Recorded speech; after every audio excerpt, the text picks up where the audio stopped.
Good evening class, আমি সন্তু। তোমরা দেখছো the learning expert 2.0 YouTube channel. তোমাদের সামনে যে ডাব্লিউবিসিএস 2023-এর প্রিলিমস এক্সামটা আসতে চলেছে, তার জন্য পলিটির ওপর থেকে সাজেশন ক্লাস প্রোভাইড করা হচ্ছে। তো এখানে সাজেশন ক্লাসের পাশাপাশি ডাব্লিউবিসিএস এর প্রিভিয়াস ইয়ারে যে কোশ্চেনগুলো এসেছে সেগুলো কিন্তু তোমাদের এই সাজেশনের মধ্যে কিন্তু করানো হবে, যেগুলো মোস্ট ইম্পর্টেন্ট, যেগুলো বহুবার তোমাদের ডাব্লিউবিসিএস এর এক্সামে রিপিট হয়েছে। এছাড়া এর আগে তোমাদের পলিটির ওপর থেকে 50টা সাজেশন ক্লাস কিন্তু করানো হয়ে গেছে। এছাড়া ইতিহাসের ওপর থেকেও কিন্তু অনেকগুলো সাজেশন ক্লাস করানো হয়ে গেছে। সেগুলো যদি তোমরা না দেখে থাকো, উপরে আই বাটনে একটা লিঙ্ক তোমাদের সামনে শো হচ্ছে, অথবা এই ক্লাসের ডেসক্রিপশন বক্সে তোমাদের সেই ক্লাসগুলোর লিঙ্ক প্রোভাইড করা থাকবে। সেটার উপর ক্লিক করলে সরাসরি সেই ক্লাসগুলো করে নিতে পারবে। তো শুরু করছি আজকে পলিটির ওপর থেকে last minute suggestion class. Last minute suggestion ক্লাসের ফার্স্ট কোশ্চেন দেখো, 51 নম্বর কোশ্চেন, কারণ এর আগে 50টা কোশ্চেন অলরেডি হয়ে গেছে। তো আজকের ক্লাসে ফার্স্ট কোশ্চেন দেখো, ভারতের সেনাবাহিনীর সুপ্রিম কমান্ডার হলেন ভারতের রাষ্ট্রপতি, রাজ্যের রাজ্যপালগণ, ভারতের প্রধানমন্ত্রী, না কেন্দ্রীয় স্বরাষ্ট্রমন্ত্রী? তো ভারতের যে সেনাবাহিনী, সেই সেনাবাহিনীর কিন্তু সুপ্রিম কমান্ডার হন ভারতের যিনি রাষ্ট্রপতির পদে থাকেন। তো অপশন নাম্বার এ এর কিন্তু সঠিক অ্যান্সার হবে। চলে আসো পরের কোশ্চেন, ভারতের সংবিধানের শীর্ষ ব্যাখ্যাকারকে?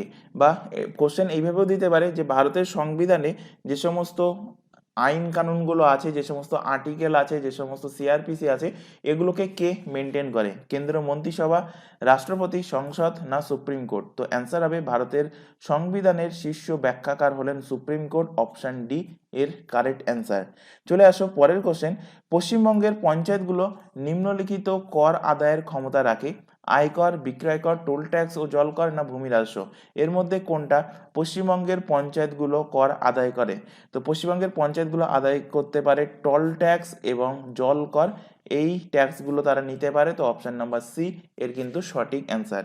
চলে আসো পরবর্তী কোশ্চেন, 54 নম্বর কোশ্চেন। দেখতে পাচ্ছ এটা 2012-তে ডাব্লিউবিসিএস এর এক্সামে কিন্তু কোশ্চেনটা দিয়েছিল। ডাব্লিউবিসিএস 2012, হেবিয়াস কর্পাস শব্দটার সঠিক ব্যঞ্জনাটি হলো?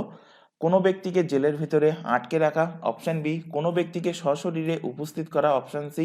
কোনো ব্যক্তিকে অপসারণ করা, অপশন নাম্বার ডি। উপরোক্ত কোনোটা নয়। তো হেবিয়াস কর্পাস কি? তো হেবিয়াস কর্পাস হলো একটা রিট। টোটাল রিটের সংখ্যা কটা? টোটাল রিটের সংখ্যা হলো 5টা। তো 5টা রিট কি কি?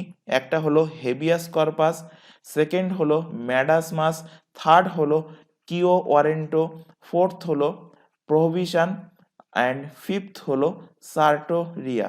তো এই 5টা রিট জারি করতে পারে। এই 5টা রিট কে কে জারি করতে পারে? 1 নাম্বার হলো সুপ্রিম কোর্ট জারি করতে পারে, আর রাজ্যের হাইকোর্ট জারি করতে পারে। দুজনেই কিন্তু রিট জারি করতে পারে।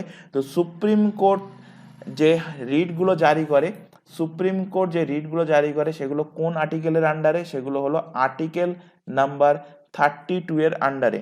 আর হাইকোর্ট যে রিটগুলো জারি করে, এই 5টা রিট হাইকোর্টও জারি করতে পারে। তো হাইকোর্ট যে রিটগুলো জারি করে সেগুলো কিসের আন্ডারে, মানে কত আর্টিকেলের আন্ডারে? মাথায় রাখবে 226 নাম্বার আর্টিকেলের আন্ডারে। তো এখানে সঠিক অ্যান্সার কি হবে? হেবিয়াস কর্পাসের অর্থ কি? হেবিয়াস কর্পাসের মধ্যে কি বলা হয়েছে এই রিটে? এতে বলা হয়েছে যে কোনো ব্যক্তিকে অ্যারেস্ট করলে 24 ঘন্টার মধ্যে সেই ব্যক্তিকে সশরীরে আদালতের সামনে উপস্থিত করতে হবে। এটাই বলা আছে হেবিয়াস কর্পাসে, অপশন নাম্বার বি এর সঠিক অ্যান্সার। চলে আসো পরের কোশ্চেনে, ভারতের সংবিধান চালু হওয়ার সঠিক সাল ও তারিখটা হলো? সংবিধান কবে থেকে লাগু হয়েছিল বা চালু হয়েছিল? বহুবার কোশ্চেনটা পড়িয়েছি, ইম্পর্টেন্ট কোশ্চেন এবং রিপিটেড কোশ্চেন। অ্যান্সার হবে 26শে জানুয়ারি 1950 সালে ভারতের সংবিধান কিন্তু লাগু হয়েছিল। ভারত স্বাধীন হয় কবে? স্বাধীন হয় ভারত 15ই আগস্ট 1947 সালে। এখান থেকে কিছু ফ্যাক্ট তোমাদের রিলেট করিয়ে দিই। 1935 সালে স্বরাজ্য দল, কত সালে? 1935 সাল, মাথায় রাখবে। 1935 সালে ভারতের স্বরাজ দল সর্বপ্রথম গণপরিষদ গঠনের কথা তারা দাবি তোলে। কে দাবি তোলে? স্বরাজ দল। এরপর 1946 সালে ক্যাবিনেট মিশন ভারতে আসে। 1946 সালে ক্যাবিনেট মিশন ভারতে আসার পরে ভারতের সংবিধান সভা গঠন করা হয়। তো সেই সংবিধান সভা গঠন করার জন্য, বা ইংলিশে তাকে বলা হয় কনস্টিটিউয়েন্ট অ্যাসেম্বলি, এটা গঠন করার জন্য কতজন সদস্য ছিল? 389 জন সদস্য ছিল। মাথায় রাখবে, বহুবার এক্সামে কোশ্চেন দিয়েছে। তো এই 389 জন সদস্য কিভাবে এসছে? 389 জন দুভাবে ভাগ করা হয়েছে। একটা হলো 296, আর এক সাইডে থাকবে 93। তো এই 296 জন এসেছিল কোথা থেকে? এসেছিল ব্রিটিশ ভারত থেকে। ব্রিটিশ ভারত বলতে ব্রিটিশ যে সমস্ত জায়গায় তারা শাসন করত, যে সমস্ত রাজ্যে, সেই সমস্ত জায়গা থেকে এসেছিল 296 জন। আর বাকি 93 জন ছিল ব্রিটিশরা প্রত্যেকটা রাজ্যে তারা শাসন করতো না, যেখানে শুধুমাত্র রাজারা শাসন করতো, অর্থাৎ যেখানে ব্রিটিশদের শাসন ছিল না ভারতের, সেই সমস্ত দেশীয় রাজ্য বা দেশীয় রাজার থেকে এসেছে কতজন? এসেছে 93 জন। এই যে 93 জন, এই 93 জন ছিল মনোনীত, অর্থাৎ নমিনেটেড। এখান থেকে কোশ্চেন দিয়েছে, কনস্টিটিউয়েন্ট অ্যাসেম্বলি গঠন করার জন্য যে 389 জন সদস্য ছিল, এর মধ্যে কতজন মনোনীত প্রার্থী ছিল? 93 জন মনোনীত। আর ইলেক্টেড প্রার্থী কতজন? ইলেক্টেড প্রার্থী হলো 296 জন। এই ইলেক্টেড প্রার্থী আবার দুটো ভাগে বিভক্ত হয়েছে, 292 এবং 4। এই 292 এবং 4, এই টোটাল 296 জনই কিন্তু ইলেক্টেড প্রার্থী, এবং এর মধ্যে 292 জন এসছে প্রান্তীয়, অর্থাৎ বর্তমানে তাকে স্টেট বলা হয়। আর বাকি যে 4 জন, এই 4 জন এসছে কোথা থেকে? এরা এসছে চিফ কমিশনারি ক্ষেত্র থেকে, অর্থাৎ কেন্দ্র শাসিত প্রদেশ, বর্তমানে যাকে ইউটি অর্থাৎ ইন্ডিয়ান টেরিটরি বলা হয়। তো আশা করি এখান থেকে বুঝতে পেরেছো। এই টপিকটা মাথায় রাখবে, এখান থেকে কিন্তু অবশ্যই একটা কোশ্চেন আসবে। চলে আসো পরের কোশ্চেন, 56 নম্বর কোশ্চেন। সার্বভৌম, সার্বভৌম কথাটার সঠিক অর্থ কি? ইম্পর্টেন্ট কোশ্চেন, মাথায় রাখবে, সার্বভৌম কথাটার সঠিক অর্থ কি? বৈদেশিক নিয়ন্ত্রণ থেকে মুক্ত, অভ্যন্তরীণ নিয়ন্ত্রণ থেকে মুক্ত, সীমানা সম্পর্কিত বিতর্ক থেকে মুক্ত, না কোনো আন্তর্জাতিক সংস্থার নিয়ন্ত্রণ থেকে মুক্ত? তো সার্বভৌম কথার অ্যাকচুয়াল অর্থ যেটা, রাষ্ট্র অভ্যন্তরীণ এবং বাহ্যিক সমস্ত বিষয়ে চূড়ান্ত স্বাধীন এবং সম্পূর্ণরূপে বৈদেশিক নিয়ন্ত্রণ থেকে মুক্ত। তো এখানে অ্যান্সার হবে অপশন নাম্বার এ, বৈদেশিক নিয়ন্ত্রণ থেকে মুক্ত হবে সার্বভৌম কথার সঠিক অর্থ। চলে আসো পরের কোশ্চেন, চলে আসো 57 নম্বর কোশ্চেন। পরের কোশ্চেন, নিম্নে বর্ণিত মামলাগুলির মধ্যে কোন মামলায় সুপ্রিম কোর্টের রায়ে কোনো রাজ্য সংবিধানের 356 নম্বর ধারা অনুযায়ী রাষ্ট্রপতি শাসন জারি করা অসম্ভব হয়ে উঠেছে? এটা কোন মামলায় বলা হয়েছে? একদম অনলাইনার ফরম্যাটে মাথায় রাখবে, এটা বলা হয়েছে SR বোম্বাই বনাম ভারত সরকার মামলা, যেটা কর্ণাটক রাজ্যের সাথে সম্পর্কিত। তো অপশন নাম্বার বি এর কিন্তু সঠিক অ্যান্সার হবে। কোশ্চেনটা দিয়েছিল তোমাদের WBCS এর এক্সামে 2012 সালের কোশ্চেন, ইম্পর্টেন্ট কোশ্চেন। চলে আসো পরের কোশ্চেন, ধর্ম নিরপেক্ষতা এই ধারণাটার সঠিক উদাহরণ কি? রাষ্ট্র যেখানে সর্ব ধর্মকে সমানভাবে সমর্থন করে। অপশন বি, রাষ্ট্রনীতি প্রণয়ন ও শাসনের ক্ষেত্রে কোনো ধর্মীয় চিন্তা দ্বারা পরিচালিত হয় না। অপশন সি, সংখ্যাগুরু সম্প্রদায় অনুসৃত ধর্মকে রাষ্ট্র যেখানে সমর্থন করে। অপশন নাম্বার ডি, উপরিক্ত কোনোটা নয়। তো ধর্ম নিরপেক্ষতা বলতে এখানে কি বোঝানো হয়েছে? তো ধর্ম নিরপেক্ষতা বলতে বোঝানো হয়েছে রাষ্ট্রনীতি প্রণয়ন ও শাসনের ক্ষেত্রে কোনো ধর্মীয় চিন্তা বা ধর্মীয় চিন্তা দ্বারা সেটা রাষ্ট্রীয় নীতি পরিচালিত হবে না। তো অপশন নাম্বার বি এর সঠিক অ্যান্সার। এখান থেকে মাথায় রাখবে, এই যে ধর্ম নিরপেক্ষতা, এই কথাটা কততম অ্যামেন্ডমেন্টের মাধ্যমে ভারতের সংবিধানে যুক্ত হয়েছে? ভেরি ভেরি ইম্পর্টেন্ট, 42তম 42তম অ্যামেন্ডমেন্টের মাধ্যমে এটা ভারতে সংবিধানে যুক্ত হয়েছে। 42তম অ্যামেন্ডমেন্ট কত সালে হয়েছিল? 1976 সালে হয়েছিল। এবং এই 42তম অ্যামেন্ডমেন্টকেই কি বলা হয়? বলা হয় mini constitution of India. Mini constitution of India কাকে বলা হয়? বলা হয় 42তম সংশোধনীকে। এই 42তম সংশোধনীর মাধ্যমেই কিন্তু, আচ্ছা এটা পরের সেশনে দেখাবো এই কোশ্চেনটা। চলে আসো পরের কোশ্চেনে, ভারতের কেন্দ্র ও রাজ্যের মধ্যে সম্পদ বিভাজনের ক্ষেত্রে কোন সাংবিধানিক ব্যবস্থা চালু আছে? ভারতের অর্থ মন্ত্রকের মাধ্যমে, পরিকল্পনা কমিশনের মাধ্যমে, জাতীয় অর্থ কমিশনের মাধ্যমে প্রতি 5 বছর অন্তর, না উপরিক্ত কোনোটা নয়? তো ভারতের কেন্দ্র রাজ্যের মধ্যে যে সম্পদ বন্টন এটা বর্ণিত আছে, এই সাংবিধানিক ব্যবস্থা চালু আছে, সেটা কোন সাংবিধানিক ব্যবস্থার উপরে? সেটা হলো ভারতের অর্থ কমিশনের মাধ্যমে প্রতি 5 বছর অন্তর, অর্থাৎ ফাইন্যান্স কমিশনই কিন্তু কেন্দ্র রাজ্যের মধ্যে সম্পদ বিভাজন করে। অপশন নাম্বার সি এর সঠিক অ্যান্সার হবে। এই ফাইন্যান্স কমিশনের টোটাল মেম্বার সংখ্যা কটা? এর আগের দিনের ক্লাসেই পড়িয়েছি। টোটাল মেম্বার সংখ্যা 5 জন। তো 5 জনের মধ্যে 4 জন এবং 1 জন থাকে সভাপতি, এবং বর্তমান এই ফাইন্যান্স কমিশনের সভাপতিকে নাম মাথায় রাখবে, তার নাম হলো N.K. সিং। চলে আসো পরের কোশ্চেন। ভারতের কোন রাজ্যে প্রথম লোকায়ুত নিয়োগ করা হয়েছিল? যেমন সেন্ট্রালে লোকপাল নিয়োগ করা হয়। কি নিয়োগ করা হয়? লোকপাল। যেমন সব থেকে সহজ উদাহরণ দেখো, যেমন সেন্ট্রালে প্রেসিডেন্ট আছে মানে রাষ্ট্রপতি আছে, আর আমাদের রাজ্যে কি আছে? রাজ্যপাল। তেমন সেন্ট্রালের ক্ষেত্রে লোকপাল আর রাজ্যের ক্ষেত্রে লোকায়ুত। তো এটা সর্বপ্রথম কোন রাজ্যে ইমপ্লিমেন্ট করা হয়েছিল? তো এটা করা হয়েছিল মহারাষ্ট্রে। অপশন নাম্বার এ এর কিন্তু সঠিক অ্যান্সার। এখান থেকে আরেকটা কোশ্চেন মাথায় রাখবে, বর্তমান ভারতের লোকপালকে? তো বর্তমান ভারতের লোকপাল হলেন প্রদীপ কুমার মোহান্তি। প্রদীপ কুমার মোহান্তি হলেন বর্তমান ভারতের লোকপাল। চলে আসো পরের কোশ্চেন। ভারতের মধ্যে দেশীয় রাজ্যগুলি সংযুক্তির ক্ষেত্রে কোন ভারতীয় নেতার মুখ্য অবদান ছিল? তো ইজি কোশ্চেন, মাথায় রাখবে সর্দার বল্লভভাই প্যাটেল কিন্তু এই মুখ্য অবদান ভূমিকা পালন করেছেন ভারতের দেশীয় রাজ্যগুলোকে সংযুক্ত করার জন্য। অপশন নাম্বার সি এর কিন্তু সঠিক অ্যান্সার হবে। চলে আসো পরের কোশ্চেনে। আচ্ছা, এখান থেকে আরেকটা ফ্যাক্ট তোমরা মাথায় রাখতে পারো। আচ্ছা, পরবর্তী কোশ্চেনে কোনো একটা কোশ্চেন আলোচনা করব। যাই হোক, ভারতের প্রথম স্বরাষ্ট্রমন্ত্রী যিনি 1948 সালে আইএএস চালু করেছিলেন তিনি হলেন আইএএস। এটা চালু করেছিলেন সর্বপ্রথম কে? তো এটা চালু করেছিলেন সর্দার বল্লভভাই প্যাটেল। তো অপশন নাম্বার এ এর কিন্তু সঠিক অ্যান্সার। কি বলেছে কোশ্চেনটা ভালোভাবে খেয়াল করো। ভারতের প্রথম স্বরাষ্ট্রমন্ত্রী যিনি 1948 সালে আইএএস চালু করেছেন তিনি কে?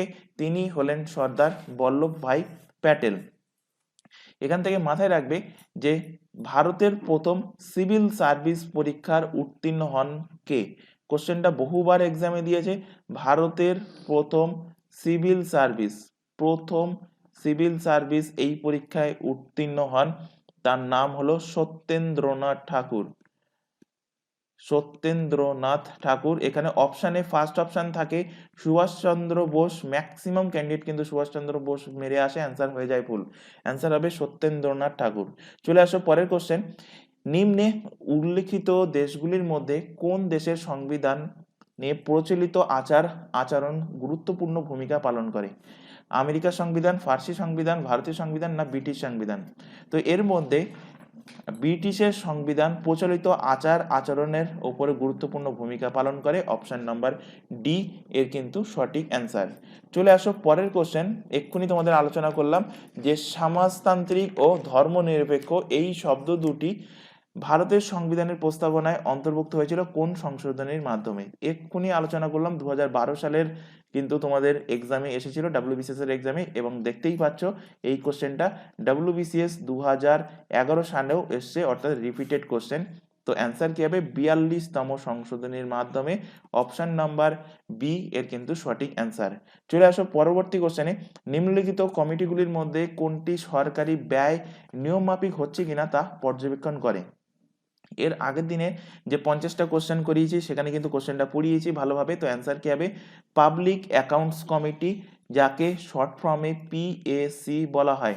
এবং এই পাবলিক অ্যাকাউন্টস কমিটির যিনি হেড হন আর যিনি চেয়ারম্যান হন তিনি কে? তিনি হলেন সেন্ট্রালের যিনি বিরোধী পার্টির থেকে কোনো একটা মেম্বার হন। তো বর্তমানে এই পাবলিক অ্যাকাউন্টস কমিটির যিনি চেয়ারম্যান তার নাম কি? তার নাম হলো অধীর রঞ্জন চৌধুরী। তার নাম কি? অধীর রঞ্জন চৌধুরী। চলে আসো পরের কোশ্চেনে। ভাষার ভিত্তিতে গঠিত ভারতবর্ষের প্রথম রাজ্য কোনটা? Very very important question. ভাষার ভিত্তিতে গঠিত ভারতের প্রথম রাজ্য কবে গঠন হয়েছিল? মাথায় রাখবে 1 অক্টোবর 1953 সালে। 1 অক্টোবর কত সালে? 1953 সালে কিন্তু গঠন হয়েছিল। কোন ভাষার ভিত্তিতে গঠন হয়েছিল? তেলেগু ভাষার ভিত্তিতে গঠন হয়েছিল এবং ভারতে ভাষার ভিত্তিতে গঠিত হওয়া প্রথম রাজ্য হলো অন্ধ্রপ্রদেশ। তো অপশন নাম্বার এ এর কারেক্ট অ্যান্সার। চলে আসো পরের কোশ্চেনে।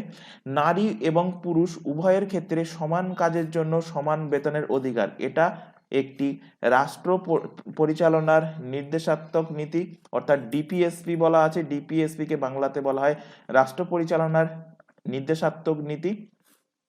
অপশন বি শ্রমিক আইনের সংবিধিবদ্ধ ধারা। অপশন সি মৌলিক অধিকার। অপশন ডি এর মধ্যে কোনোটা নয়। তো সমান বেতনের অধিকার নারী ও পুরুষের সমান কাজের জন্য, এটা বলা আছে কোথায়? ডিপিএসপি তে বলা আছে। অপশন নাম্বার এ এর সঠিক অ্যান্সার। ডিপিএসপির কততম আর্টিকেলে বলা আছে? এটাও কিন্তু এক্সামে কোশ্চেন দেয়। আর্টিকেল নাম্বার 39-এ কিন্তু এটা বলা আছে। ডিপিএসপি এটা কততম পার্টে আছে? ডিপিএসপি আছে পার্ট 4-এ। ডিপিএসপি আর্টিকেল সংখ্যা কত? ডিপিএসপির আর্টিকেল 36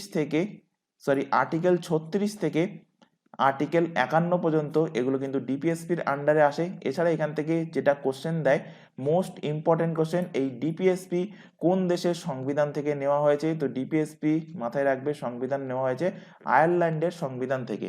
চলে আসো পরের কোশ্চেন। সংবিধানের কোন সংশোধনীতে ভোটদানের বয়স 21 থেকে কমিয়ে 18 বছর করা হয়েছে? 60 নম্বর, 61 নম্বর, 62 নম্বর না 63 নম্বর? Important question. এর আগের দিনের যে প্রিভিয়াস ইয়ারের কোশ্চেনের সেট করিয়েছিলাম সেখানেও কিন্তু বারবার বলেছিলাম 61 নম্বর সংশোধনীতে কিন্তু বলা হয়েছে যে ভোটদানের বয়স 21 বছর থেকে 18 বছরে কিন্তু কমানো হয়েছে। চলে আসো পরবর্তী কোশ্চেনে। পরবর্তী 69 নম্বর কোশ্চেনে দেখো, রাজ্য তালিকাভুক্ত বিষয়ে পার্লামেন্ট আইন প্রণয়ন করতে পারে জাতীয় স্বার্থে, সংশ্লিষ্ট রাজ্যের স্বার্থে, শিক্ষা ও সামাজিক সুযোগ সুবিধা বিষয়ে তুলনামূলকভাবে অনুন্নত শ্রেণীর স্বার্থে, না সংখ্যালঘু সম্প্রদায়ের স্বার্থে। তো রাজ্য তালিকাভুক্ত অর্থাৎ স্টেট লিস্টের ব্যাপারে state list, concurrent list and centre list, এগুলো কততম শিডিউলে বলা আছে? এগুলো বলা আছে 7ম শিডিউলে। তো এই তালিকাভুক্ত পার্লামেন্ট আইন প্রণয়ন করতে পারে কোন স্বার্থে? অবভিয়াসলি জাতীয় স্বার্থে। অপশন এ এর কারেক্ট অ্যান্সার। চলে আসো লাস্ট কোশ্চেন আজকের এই ক্লাসের, 70 নম্বর কোশ্চেন। লোকসভার স্পিকার হলেন, স্পিকারের কাজ কি? দুই বিরোধী পক্ষের ভোট সমান হলে ভোটদান। অপশন বি লোকসভার অন্য যে কোনো সদস্যের মতো ভোটদান। অপশন সি কোনো ভোট দিতে না পারা। আর অপশন নাম্বার ডি দুটি ভোট দিতে পারেন, একটি সাধারণ অবস্থায়, অপরটি দুই পক্ষের ভোট সমান হলে। তো লোকসভা স্পিকার কে করেন? লোকসভার স্পিকার মাথায় রাখবে দুটো বিরোধী পক্ষের ভোট যদি সমান হয়ে যায় তখন নির্ণায়ক ভোট অর্থাৎ কাস্টিং ভোট হিসেবে তখন কিন্তু লোকসভার স্পিকার ভোট করেন। অপশন নাম্বার এ এর কিন্তু সঠিক অ্যান্সার হবে। তো আজকের এই ক্লাসে যে 20টা কোশ্চেন করানো হলো কারেন্ট তোমাদের পলিটির ওপর থেকে, কোশ্চেনগুলো যদি ভালো লেগে থাকে অবভিয়াসলি ক্লাসটাকে লাইক করবে, তোমার বন্ধু বান্ধবের মধ্যে শেয়ার করবে যারা সামনে WBCS এক্সামের জন্য প্রিপারেশন নিচ্ছে। আর এর আগের যে ক্লাসগুলো করানো হয়েছে সেগুলো যদি না দেখে থাকো তোমরা নিচে যে ডেসক্রিপশন বক্স আছে চ্যানেলের, সেই ডেসক্রিপশন বক্সে লিঙ্ক পেয়ে যাবে প্রিভিয়াস ক্লাসগুলো, সেখান থেকে ক্লিক করে প্রিভিয়াস ক্লাসগুলো করে নিতে পারবে। ক্লাস ভালো লাগলে অবভিয়াসলি লাইক করবে। তো আজকের ক্লাস আমরা এখানে শেষ করছি। আজকের ক্লাস এই পর্যন্ত, নেক্সট দেখা হবে পরবর্তী ক্লাসে। Thank you.